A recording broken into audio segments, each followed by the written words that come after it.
Okay, so look at what we have here. We have the first generation iPad, we've got the iPad 2, and we've got the new iPad.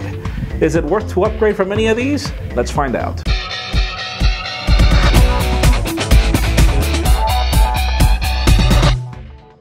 If you've never owned a tablet in the past, it's kind of a no-brainer to go for the new generation iPad. It's the only tablet that we've ever given 5 stars out of 5 in a review, so read the link in the description for details on why. But how about if you're coming from the second generation iPad and you want to upgrade? Or how about if you come from the first generation iPad and you're thinking about upgrade? Or how about if you're considering that the iPad 2 is now in the market for $100 less than the new iPad? Which is better to buy or keep? Let's find out with a comparison. Trying to film 3 tablets at the same time is kind of crazy, so bear with me here. We've got the first generation iPad here at the right, the iPad 2 at the left, and we've got the new iPad here in the middle. Other than that, the devices don't really vary. We've got the same 9.7-inch display here, 9.7-inch display here, and 9.7-inch display here. What varies here is the resolution. We've got 1024 down by 768 on both the first generation iPad and the second generation iPad, but things vary because we go to 2048 by 1536 on the third generation iPad.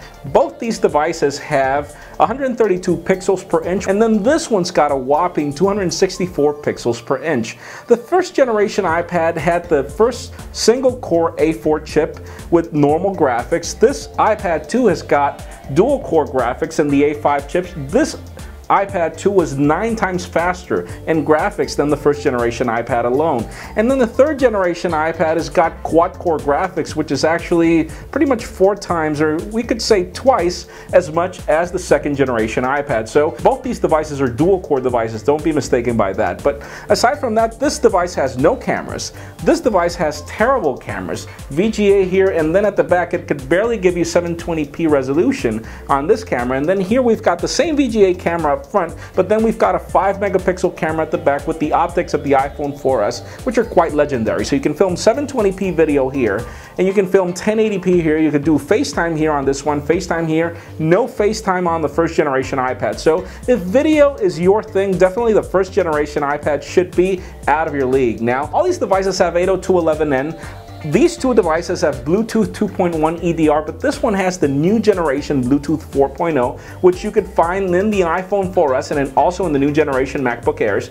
And then aside from that, the other differences are pretty much minor. Now, if we talked about ergonomics, if you look at them from the front, there's really no big difference unless you try to really be nitpicky about the size, because the first generation iPad was 9.56 inches tall and 7.47 inches wide in comparison to the second and third generation iPads, which were both 9.50 inches tall and 7.31 inches wide. It's a very minor difference. Now, where things change is in the thickness, because the first generation iPad was 0.50 inches thick. The second generation iPad was 0.34 inches thick, and then the third generation iPad is 0.37 inches. You pretty much can't notice that these are thicker, that the third generation iPad is thicker than the second, but you'll notice that you definitely, the first generation iPad just dwarfs each of these devices. If we would compare weight, the first generation iPad for me was probably the most uncomfortable of them all. It was the heaviest one at 1.5 pounds. It had these borders here that just made it so uncomfortable to hold at some point that if you didn't have a case, things would just be, I don't know, they were just complicated. Now, if we grab the second generation iPad, this one weighed 1.33 pounds, and I'm trying to get rid of that.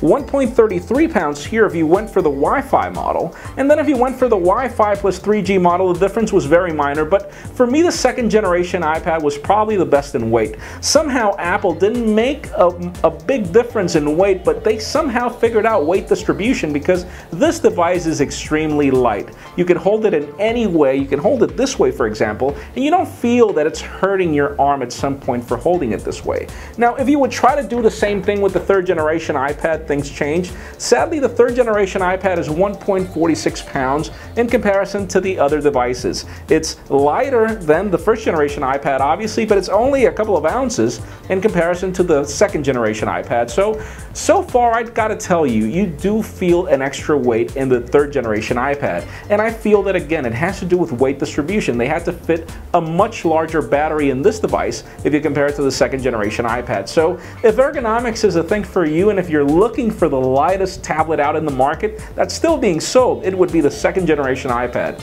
Let's talk about performance now. The first, second, and third generation iPad are all certified for 10 hours of battery life, though. This is a 25 and 25 watt-hour battery, and this has a whopping 42 watt-hour battery just to power the Retina display. So this device I just pulled out of the box, but it's been working for almost an hour that I've been filming this. It's already got 99% battery life. We've got 96% on the iPad 2 and 93% on the first generation iPad. Now bear in mind this is a 2-year-old device, 1-year-old device, and this is a brand new device. These devices are all certified to give you like 5,000 cycles out of the box, so that's pretty much 5 years of battery life, but you could expect some sort of degradation. Still, you still get the certified 10 hours of battery, but the problem here is that because this battery is so much bigger, all these devices ship with the same 10-watt chargers, so it'll take these devices 3 hours to charge, and it'll take this one 7 whopping hours to charge. It'll take you 10 hours to discharge it, then from 0 to 100 it'll take you 6 to 7 hours to charge it again. Totally defeats the purpose. You're probably going to have to be carrying a charger or something all the time, which makes it kind of uncomfortable, but let's try some performance. These devices they're all not running any applications in the background. We're going to try to launch Safari at the same time. It was preloaded with Pocketnow.com before, so it should launch the website again. Let's try to do this at the same time, though it's going to be kind of complicated. The iPad 2 went first. We've still got gearboxes here, it's still loading. The first generation iPad hasn't even loaded the sidebar. Oh, the third generation iPad is already done. Second generation iPad is still loading things at the bottom. Let's try to move things here to the bottom. First generation iPad, well, Pocketnow.com is loaded fast on each of these, but sadly, the first generation iPad is a lot slower. The gearbox is still rolling here on the first generation iPad if you compare it to the other devices. Now let's do a comparison with games, and Infinity Blade 2 was a game that was launched for the iPad 2 and optimized for dual-core graphics, but it could still run on the first generation iPad, though you'll notice that things aren't the same even though you can run it here. And then we've got the third generation iPad, which this game was recently optimized for Retina display graphics. So let's try to run the game at the same time. It's going to be kind of complicated, but good thing I have big hands. Let's try to do it at the same time. Here we go. And by the way, the third generation iPad has got stunning sound. Sorry about that, I didn't put the sound down, but these two devices are running at the same time. This one's slower, but then you'll notice a little bit of a difference here. Launching logos, all is going well, but we've got one introduction here, both running at the same time, the same introduction. This introduction hasn't even launched, but let's see it loading. Notice that the introduction here launches at a different time, at a different pace, and then because this device doesn't have the same graphics power as these, and it's not dual core, you'll notice that here you don't have sound support as you do here eventually. It'll take a little longer for these to get here, but let's have them run. You'll notice that there are subtitles here because this device can't run the sound because it doesn't have the extra processor as what these do. So let's see these load. You can see the same leaves falling here, same leaves falling.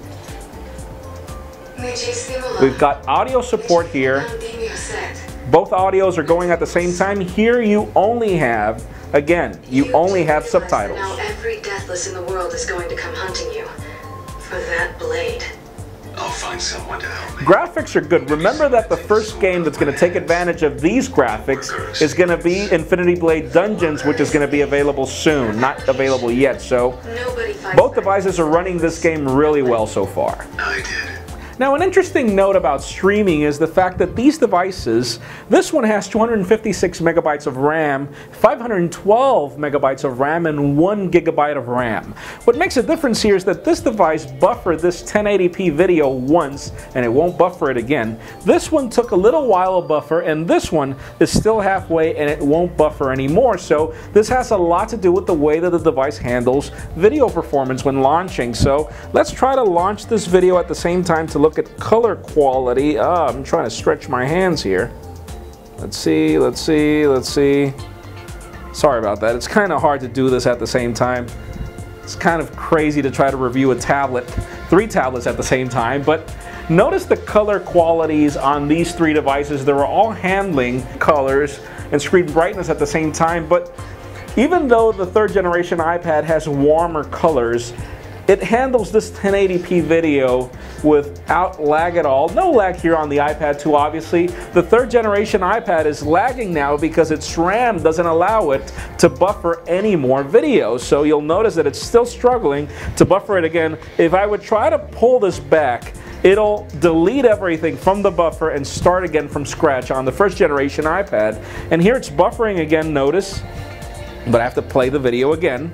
Now, how do these three devices handle photos? Well, we have the same 18 megapixel photo taken from the same DSLR from the Nokia Lumia 900 back at MWC. So this one is, the second generation iPad is cooler than even the first generation and the third generation iPad. But I noticed that the third generation iPad handles blacks a lot better than the other devices that are being compared. Now, for some reason, the rendering engine on either of these iPads doesn't do a really good job at handling zooming, and we notice the same problem with the iPhone 4S at the same time. Now, I'm going to try to show you something that's kind of hard to show on camera, so bear with me here.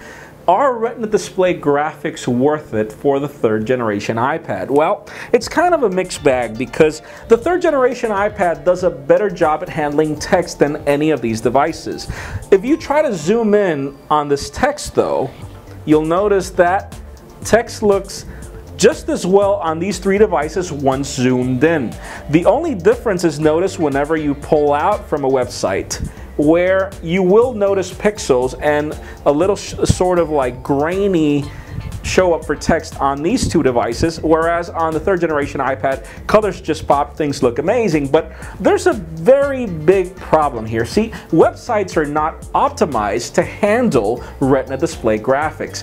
Even though the iPad does a good job at doing this with text, it can't do it with imagery. So again, where do the Retina display graphics kick in? They kick in when you're zoomed out, but still, certain images when zoomed out on the third generation iPad look grainy. The problem is that the Retina display is beautiful, it's gorgeous, but for anything else that's not text, you really can't notice the difference yet. So now the bottom line is definitely a tough call. If you've never owned a tablet or you're coming from the iPad 1, definitely. Either iPad 2 or iPad 3 are miles ahead of the first generation iPad.